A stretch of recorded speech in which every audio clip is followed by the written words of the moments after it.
আয়ুষ কুসুমের সম্পর্ক নিয়ে শঙ্করের আঙুল তোলা মাত্রই এবার শঙ্করকে তার বিপরীতে কঠিন জবাব দিল আয়ুষ। হ্যাঁ বন্ধুরা, ভিডিওতে লাইকতে দেখতে থাকুন। যে মুহূর্তে কিনা শঙ্কর বলতে থাকে যে আয়ুষ বাবা, তোমরা তো মালিক পক্ষ, তাই তোমরা মেয়েদেরকে নিয়ে খেলতে পারো, কারণ তোমরা সেই সমস্ত কিছু করতেই অভ্যস্ত। তোমরা মেয়েদের জীবন নিয়ে খেলবে, তাদেরকে ব্যবহার করবে, তাদেরকে নিজেদের প্রয়োজনে যখন তোমাদের ইচ্ছে হবে তখন ডাকবে, যখন তোমাদের ইচ্ছে হবে তখন ছুঁড়ে ফেলে দেবে, সেই সমস্ত কিছুই তোমাদেরকে মানায়, কারণ তোমরা বড়লোক, তোমাদের কাছে অনেক অর্থ আছে, যেটা কিনা আমাদের মতন গরিবদের নেই। কিন্তু আমাদের মতন গরিবদের মান সম্মান আছে, এবং আমাদের বাড়ির মেয়েদেরকে আমরা মান সম্মান চিরকাল বজায় রাখতে শেখাই এবং মান সম্মান নিয়েই জীবনের শেষ নিঃশ্বাস ত্যাগ করতে শেখাই। সেই জায়গায় কিনা আমার মেয়েটা এখন আকাশ কুসুম স্বপ্ন ভাবা শুরু করে দিয়েছে। আমার মেয়েটা বিকেলি বাড়ির মেয়ে হওয়ার শর্ত রাজরানী হওয়ার স্বপ্ন দেখছে। শুধুমাত্র সেই সমস্ত স্বপ্ন তুমি দেখিয়েছো বিধায় কিন্তু ও একদিন ঠিকই ও বুঝতে পারবে যে কেন ওর বাবা ওর এই পথে কাটা হয়ে দাঁড়িয়েছে। তার কারণ যখন কিনা ও মুখ থুবড়ে পড়বে না, যখন কিনা তুমি তোমার মায়ের কারণে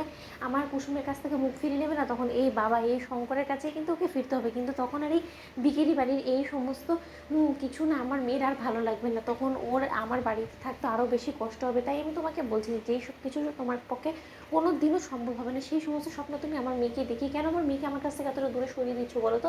ও এখন নিজে কুসুম সরকারের পরিচয় নিয়ে বয়ে বেড়াতে ও লজ্জা বোধ করে, কিন্তু একটা সময় এমন আসবে যখন কিনা ওকে কুসুম সরকারের পরিচয়ে ওকে বাঁচতে হবে। তার কারণ ও শঙ্কর সরকারের মেয়ে, এই পরিচয়টাই কিন্তু ওর থেকে যাবে। তখন কিন্তু আয়ুষ্মান গাঙ্গুলি বলে আর কারো অস্তিত্ব থাকবে না ওর জীবনে। তখন আমার মেয়ে কোথায় গিয়ে দাঁড়াবে তুমি একবার সেটা ভেবে দেখেছো?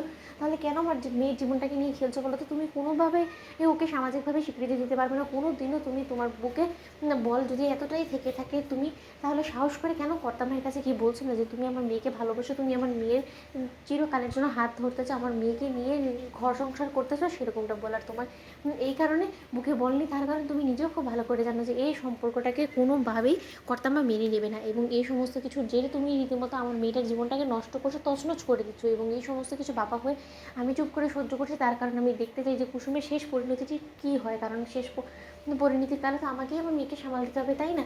এর থেকে বেশি কিছু আয়ুষ বাবা আমি আর তোমাকে বলতে চাই না। ঠিক সেই সময় আয়ুষ যখন বলতে থাকে, তার মানে শঙ্কর কাকা তোমার যথেষ্ট পরিমাণে সন্দেহ আছে যে আমি হয়তো বা কুসুমের জীবনটাকে নিয়ে ছেলেখেলা করছি, এবং কুসুমকে আমি শুধুমাত্র স্বপ্ন দেখাচ্ছি। কোনোদিনও কুসুমের গাঙ্গুলি বাড়ির বউ হওয়ার স্বপ্নটা বাস্তবায়ন হবে না বা সত্যতে রূপ নেবে না, তাই তো? আর আমি তোমাকে আজকে চ্যালেঞ্জ করে এখানে দাঁড়িয়ে বলছি যে যে কোনো মূল্যেই হোক না কেন কুসুমকে গাঙ্গুলি বাড়ির বউ আমি করবই, এবং ও আমার স্ত্রীর পরিচয় এই সমাজে বাঁচবে এবং মাথা উঁচু করে বাঁচবে, এবং মা আমাদের সম্পর্কটাকে মেনে নিক বা না নিক, কিন্তু তার শর্ত যে কোনো পরিস্থিতিতে আমি কোনো মতে কুসুমের হাত ছাড়বো না। এটা আয়ুষ্মান গাঙ্গুলির চ্যালেঞ্জ। তো বন্ধুরা, লাইক কমেন্ট শেয়ার করো, সাবস্ক্রাইব করতে ভুলো না।